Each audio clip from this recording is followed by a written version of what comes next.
Bisan pa man og mingaw ug way kalihukan ang simbahang Katoliko subay sa nagsingabot nga Semana Santa ning tuiga tungod sa COVID-19, National Shrine sa Birhen sa Regla sa Dakbayan sa Lapu-Lapu nangitag paagi nga makasalmot gihapon ang ubang upunganon pagbalaan sa Semana Santa. Si Fe Marie Dumabok sa report.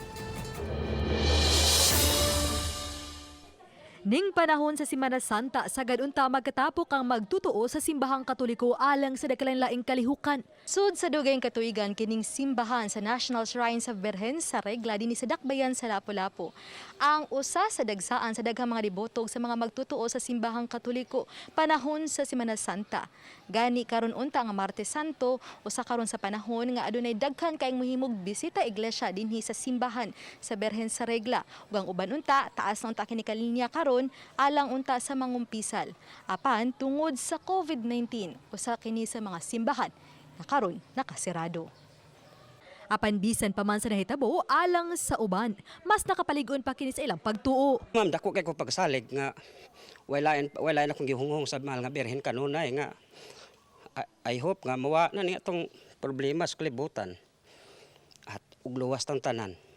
Dinhi sa simbahan sa Birhen sa Regla, gawas nga naka-live streaming ang ilang mga santos nga misa ug pipila sa kalihukan ning Semana Santa. Mato di Father Bernard Corpus, ang ilang 17 katrompa ang patingugod sugod karong Huwebes Santo. Kinaron madungog sa ubang upunganon.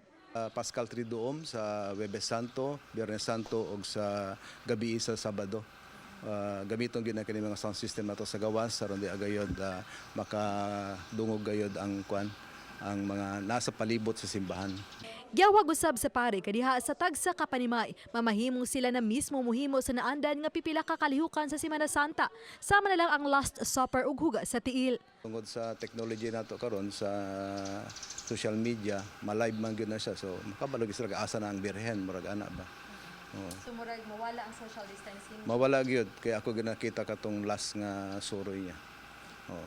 Samtang dili na muhimo sa pagsuroy ang imahen sa Birhen sa Regla sa Lapu-Lapu human sa mando sa Cebu Archdiocese. Ang Birhen sa Regla Parish ang nihimo usab sa pagkapod-apod sa mga relief packs ngadto sa ilang mga parokyano. Sukad sa miaging duha ka semana nakahatag na sila og tag 5 ka kilo nga bugas ngadto sa kapin 5,000 ka mga parokyano. Ug nagpadayon pang pagpangripak ug pagpanghatag. Uban ni Cleofer Lumayag, ako si Fe Marie Dumabok, Balitang Bisdak.